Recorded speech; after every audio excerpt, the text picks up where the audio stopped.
Good morning. Happy Friday to everybody that's joined here this morning. And it's wonderful to see so many familiar faces and familiar names on here today. But for anyone that hasn't heard me speak before, whether it was on Instagram Live or in audience, you'll know, or anybody who has, you'll know that I thrive on audience engagement and connection. So please, I'm going to ask you to have your chats open and let's talk and share together this morning. So the topic this morning is thriving. And when Harry first asked me to speak, he said to me, he positioned in such a way and he said, won't you speak about how you balance it all? You're a mom, you're a wife, you're an entrepreneur, you're creating content, you're managing your home, you're founding Build Her Tomorrow. And of course, you're Mrs. South Africa. And I thought to myself, sure, who wouldn't want to and to listen to that? And it seems like you're doing it so effortlessly. And that woman sounds pretty darn impressive, winning at life. Like, who is she? Who is this ultra woman? Because she isn't me. and yes, I am doing all of that. Well, trying anyway. But balancing and thriving in all areas. I don't know if anyone else is shaking their head. Can I see anybody shaking their heads? Because I'm certainly shaking mine. So I'm not here today to paint a picture of the perfect Instagram life or even how you can achieve that, because I don't believe it exists. And if you are sitting here and you have achieved that, then Harry, I think we need to trade places, because I need to listen to them more today. But more importantly, I realize when we have the opportunity to share our stories on a platform like this, they're really only relevant when they're real and they're honest and they're vulnerable. So I thought to myself, what better way to debunk the concept of, Mrs. South Africa being this absolute perfect embodiment of this woman who has everything going. And I thought I'd share quick 3 examples of my life where things aren't going exactly as planned, and they're pretty cringe. But I thought, what better way than to invite you into my home? And here's the first example. Last year, when I was doing Mrs. South Africa, I thought to myself, and I was doing this big changeover, let's change my house at the very same time. And so I decided to color swatch them on my wall, because if you've color swatched it, you have to continue with it. You're going to paint. And so I did those color swatching, deciding what colors I was going to paint, not anticipating winning Mrs. South Africa and never being actually able to do that painting. So for the good portion of a year, my house has had a totem pole right in my dining room of this color swatch, which has gone nowhere. And in fact, when they came to film me after I'd won Mrs. South Africa, I joked with the camera crew because my Christmas tree was very strategically placed in front of it so it wouldn't be caught on camera. Secondly, here it is, the garage. Now, I'm a type A perfectionist person. Everything has its place. And again, when I decided I'm doing this big life changeover, I cleaned my house out and moved it to my garage, because no better place than to get it out than in the garage. But from there, it's gone nowhere, because I had a season and I have this incredible platform and I just haven't had time to move into that space. So it's my next cringeworthy. Following which, just the everyday stuff that happens to us. You open your door, it falls apart, and now we need to deal with this. So what am I, here to talk about? What am I going to share? And, why did I share those? To share those to just show that, we're human, we're all human, debunk that myth and get back to how really are we thriving? And so what am I going to share today? Today, I'm sharing how I traded my mom tackies for some pageant heels and how that completely transformed my life, how it had a profound impact on my personal life outside of business, and then a very unexpected twist, how that impacted the lives of my children. As women, Harry mentioned, we set very high, often very unrealistic expectations of ourselves, particularly as mothers, in business, and as wives. And we project that onto the women around us. And we've all done it. We judge, we compete, we complain, we blame. And the only time we stop doing that is when we are fulfilled ourselves, when we are healed, and when we are thriving, let's face it. And we only start to do that when we stop seeing the faults in ourselves, and then we stop seeing the faults in other people around us. We begin to thrive together, but it really begins with us. It begins with you. So a little over 3 years ago, I was in this very comfortable space in my life, a space where I'd managed to put everything into boxes, quite literally with labels, shares in Westpac and everything, unlike my garage now. But keeping things organized for me was a coping mechanism for everything that had happened, or so many things that had happened in the preceding 15 years that I didn't have control of.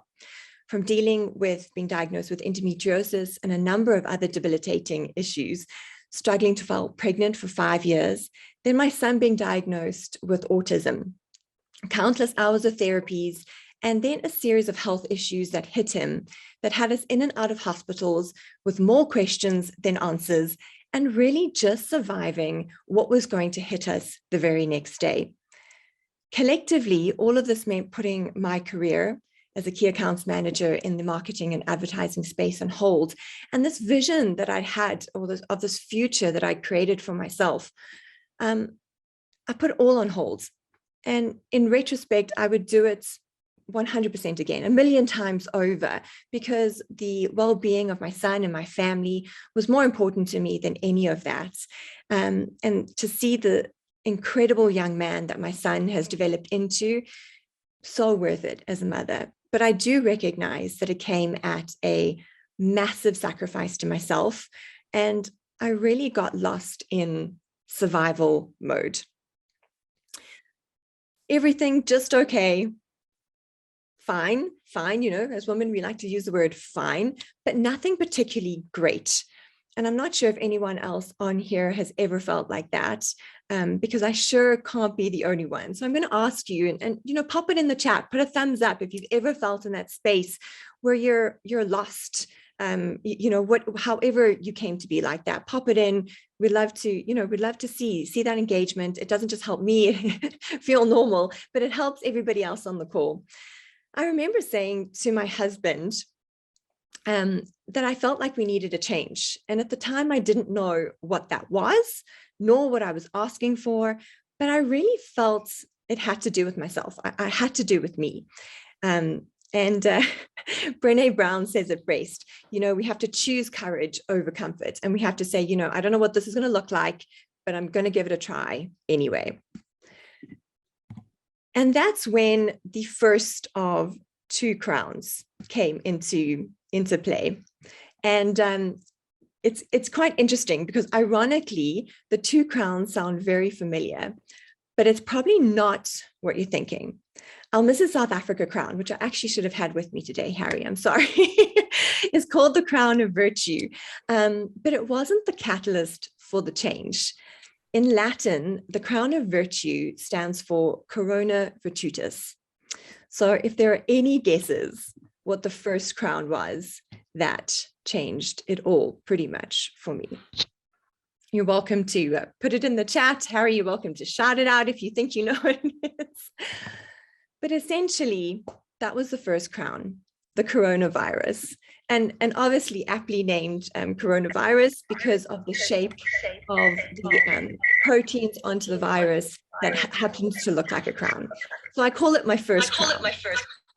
COVID and lockdown broke that habitual cycle of survival for me. You know, Winston Churchill says, never waste a good crisis. And as hard and taxing as COVID was on our businesses, so I had an import business, my husband's in the event industry, and then deciding to homeschool our kids, it really was a juncture point for me in realizing that the self-sacrificial role, as well-meaning as it wasn't healthy or helpful to anyone, and especially not me. And that's when the second crown comes into play. And you know, that journey to that crown gave me the opportunity to take back my self-worth, to reinvent myself, to take the risk, to believe in myself again, to want a seat at the table, to work for that seat at the table, and believe I was worthy of that seat at that table. Incredible year of growth, the ultimate journey of becoming. And I'm incredibly grateful every day for the opportunity that platform's given me, and to become the woman that Harry asked to speak here today, the woman who hasn't found balance, but has chosen to pursue thriving through the chaos instead of just surviving. And it's now a decision I make each and every day. So who or what has helped me make that transition? And we've had great businesses and we've been thriving in those areas, but really this was about a personal look at myself. And firstly, I had to be open for that change, to relearn, to be vulnerable, and to allow the process of a rebirth. So I thought I'd give you just 5 points on how and who helped me get there. So I'm going to call them the 5 thrives.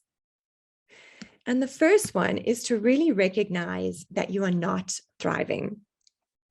Somehow, despite being exhausted, I couldn't see that what I was doing was damaging to myself. I was ticking all the mom boxes. My intentions were off the scale. My efforts were 100%. And I wasn't wrong, but I wasn't quite right either. Not only was I not thriving, but I was also taking this very long, slow, deep dive and drowning, actually. And metaphorically, I wasn't teaching my children to swim either. So paraphrasing Brené Brown, she's one of my favorite authors.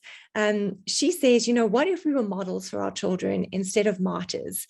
And that's where, honestly, I've had the most incredible breakthrough with my boys. And if there's time, Harry, in the Q&A, or anybody else out there, you can ask me about that. And I'll share, it's a very intimate story, but it's probably one of the most profound moments of significance through my Mrs. South Africa journey. Secondly, I'm going to say, get yourself a mentor or a coach. When I first realized that nothing was going to change until I changed, I was prompted to call an adult empowerment coach. She owned a modeling school in our area. But I was like, seriously, listen here, I'm aging on 40. As much as modeling sounded fun, and it was something I did when I was a kid, it was long past my expiration date on doing this. And it begs the question, though, is that what else had I put an expiry date to? And so let me ask you the same question. What goals, dreams, desires, ambitions have you consciously or subconsciously pushed aside and put an expiration date on? For whatever reason, maybe it's finances, it's your motherhood, it's the business you're in, or your age, share that with us, or at very least write it down in the notebooks that you have, because that's really pivotal. Carol Boyes her business started at 39 when she changed everything from being a teacher. So it is doable. I entered a pageant at 40, and you will never be as young as you are right now. So a mentor is someone that allows you to see hope inside yourself, empowers you to see a possible future, and helps you believe that you can obtain it. They don't tell you how to do it. They just simply show you that you can do it. And that was really a turning point for me. Thirdly, I'm going to say, upgrade your circles and curate who you are listening and following. Never have I appreciated the saying that you become like the 5 people you spend the most time with now. So if you want to be inspired, hang around with people who are inspiring. If you want to grow your business, hang around or become part of networks of people that are growing their businesses, or who have grown their business. They've had success in that space. If you want to be a game changer, hang around or collaborate with change makers. Not everything needs the real, reinvented. In Mrs. South Africa, we talk about a sisterhood, and a lot of people, ask, what is the sisterhood that you talk about? And I want to say it's a community of like-minded women who've come together with the sole purpose of investing in themselves. They are improving on and learning to love themselves so that they in turn can give that wisdom and information and grace to another woman. And so our circle grows. And importantly, while you're doing that with your circles, do that and curate what you're listening to and what you're seeing on a daily basis. So first of all, kudos for registering for a webinar like this, where you have women who are about to speak after me they're investing their time to pour into you today. And so do that with your Instagram, your Netflix, your Facebook, your Twitter, your YouTube.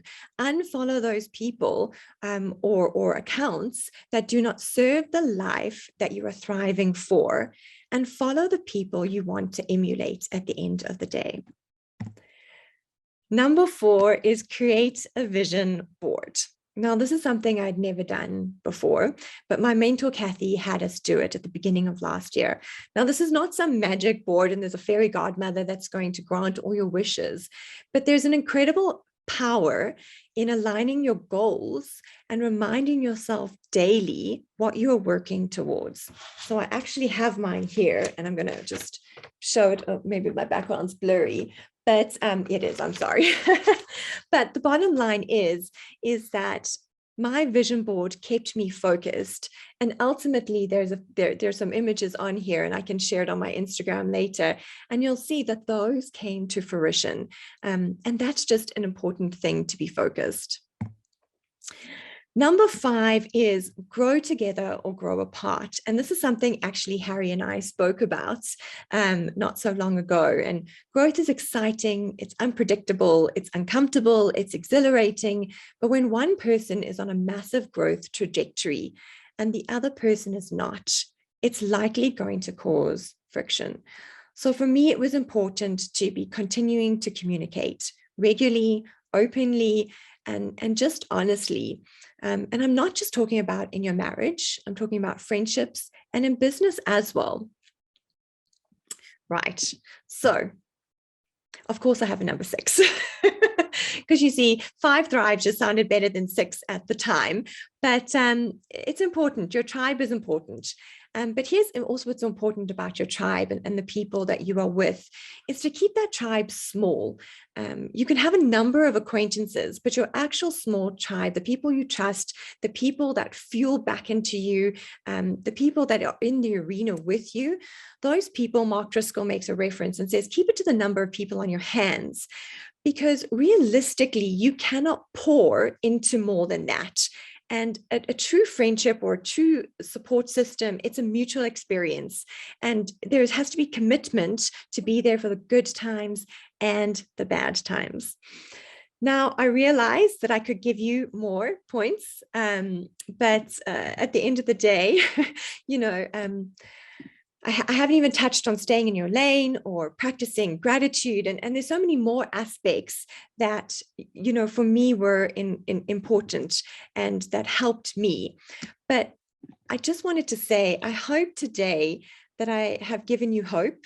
I hope today that no matter your age or where you are, that you realize that reinvesting in yourself is so important and that you are worth thriving for. I want to say safety is an illusion and happiness is a choice. So we've all heard the saying, heavy is the head that wears the crown. But looking back for me, I can really say that honestly, heavier is the heart of the woman who doesn't believe she is worthy of one. Thank you. So that was powerful, that last one. If you thought the 5 plus 1 bonus thrivings were good, it's that deserving that's critical. And looking at the chat box, Joe, there's some lots of good, positive feedback. Obviously resonates a lot. And I think I knew from the start there is no perfect balance. And I think to kick us off, you were honest and truthful, and that's the reality, because we have this delusion that balance is perfect and everything is possible. Well, not within a 24-hour space. You can maybe have it all, but you cannot have it all at the same time. So if there's any questions for Joe, guys, please type them in. We'll keep them typed in. It's just easier. It goes quicker than if we take people off mute. Keep yourself muted too. It keeps the background noise out. But any questions we can definitely deal with. So just, you mentioned your sons, and you said, Yes, have any more questions on that. So this perfect mom has got quite a lot busier than she used to be. How are you keeping that relationship sound and strong and developing those men, as you like to call it?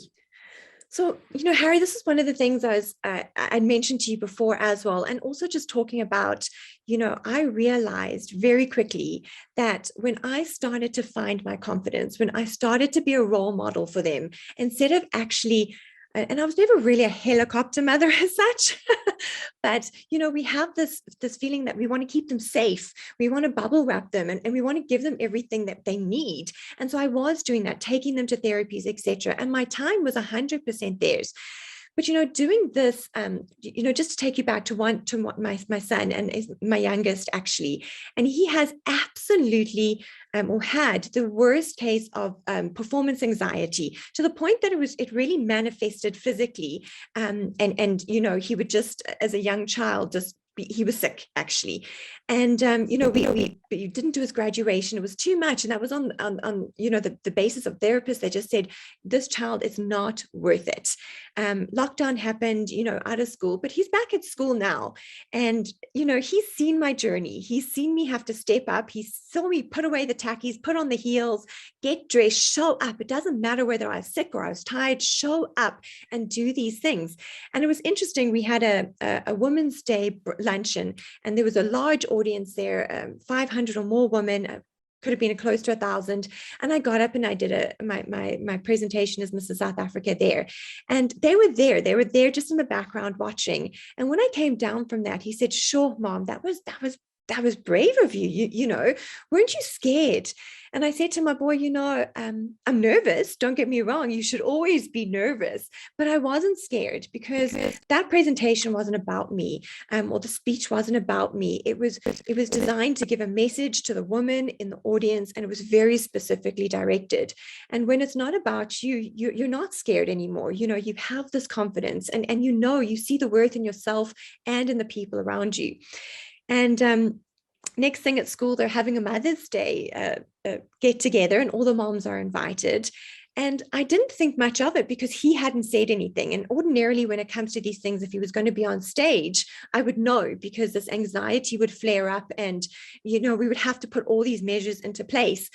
Anyway, I get there on the day of school, and, the kids are all there, and we're taken into the hall. And the next minute, my son is on stage. And not only is he on stage, but he's participating, and he has his own role. And as a mother, my heart was just sitting there, and, I'm fighting back the tears and everything. And afterwards, I said to him, "Sure, my boy, I didn't expect this at all." And he said to me, "Mom, if you can be brave, I can be brave." And it wasn't about me; it was about you. And sure, if that's not if that's not profound, and if that wasn't such a turning point in his life, and that wasn't anything that I specifically had done, that was him watching his mother be brave and following her dreams and just being confident and being out there. Wonderful. And it speaks to what you said earlier on. Don't be the martyr, be the model, the role model. A question here from Sasha. What made you enter Mrs. South Africa? Wow. Okay. Well, that's a very good question, because on my journey with my mentor, I had joined this modeling group, and I'd seen a number of women enter Mrs. South Africa in a preceding year to me. And I saw their incredible transformation. And, when you see that happening to another woman, and you see where they came from, you can't help but want that for yourself, and you can't help but want to give that to other people. With saying that, I gave myself every solitary excuse in the book not to enter. I filled out the application form. I did not send it. I told myself, I'm too old, I'm too this, the kids are going to suffer. I gave myself every excuse. I submitted that entry form about 3 or 4 hours before. I actually shared it on my Instagram to say, I didn't know what I wanted to do. But at the end of the day, I realized that my fear was holding me back in such a way that if I didn't do it, I would never break the cycle. And it was really just, yeah, the rest is history from there. And then the platform really invites you on, and it's designed to build you up. It's designed to help you find yourself. And you have this resource of women and the likes of Harry and Action Coach who come on board, who mentor you through it. And it is really life transformation. Brilliant. And yeah, you'll see throughout the day in all the speakers, every single person presenting here is connected to us at ActionCOACH. We don't just put anybody on the stage, and having done in 15 years, I don't know, over 100 events, we're quite particular. So you'll see the value come out throughout. So Sasha says, thanks. Maybe a difficult question, because it speaks to that last slide that you put up there. And this is something I know that a lot of women, particular female entrepreneurs, struggle with. How do I go about feeling worthy? How do I go about loving myself, maybe, to be that role model for other people? Can I tell you, you don't do it in isolation. That's for sure. 100% not. You know, and if you can, that's incredible, but I couldn't. I needed to be around people who inspired me. I needed to see value in other women. I needed them to show me that I had value in myself. I needed that. And I think we all do. We all need that. We need somebody to come there and say, you are so worth it. Now go and do it. And for me, that's what the platform really did. And I literally cannot tell you how I thank my stars every morning that I had the privilege of being part of a platform like the Mrs. South Africa that gave that to me. It was there. The fire was inside of me. It just needed somebody to break off the ice, dust it up, and let that flow. And that's really it. And that's why I'm saying, tap into those circles, tap into your worthiness. It's there. I said somewhere, actually in my speech, I said, you know, worthiness is your birthright. But we forget it so often. And you need the people in your life to remind you, and follow people who are feeding that into you every day, because we need that reminder. Absolutely, great advice. And I remember for the current group of finalists going through, when they became finalists, the workshop that we did was ask for help, seek it out. Don't expect it to come your way. And I used the example of my dear wife expecting me to peel the potatoes while I'm standing around doing nothing. And one of the audience members said, well, Harry, will you peel my potatoes? I said, gladly. If you ask, speaking, people will go out of their way to help. Yeah. So and you have to be vulnerable. You know, you put yourself in a vulnerable place. Your ego goes aside. Everything goes aside when you ask for help. And it is true. And be in those circles. You know, there are women out there. There are incredible mentors, coaches that are ready and waiting for you to say, I am ready to change. I am ready to unlearn. I am ready to rebirth at the end of the day. Brilliant. So last quick question before we let you step down from the limelight for a little bit. What's next on your vision board? Well, okay, next on my vision board. Well, like I said, you know, trying to do everything. So Build Her Tomorrow is a passion of mine. Have I been able to execute as much as I wanted to this year with everything going on? Absolutely not. So it is my passion project. It is going through, we're you know, grassroots, but there's so much interest, and we're really pushing forward into next year. And then obviously I get the very exciting opportunity to represent South Africa at Mrs. World in December.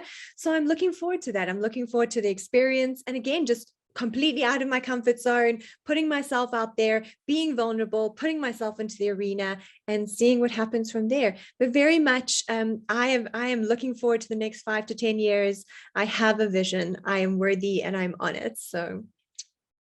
Sounds brilliant. So, Jo, thank you very much.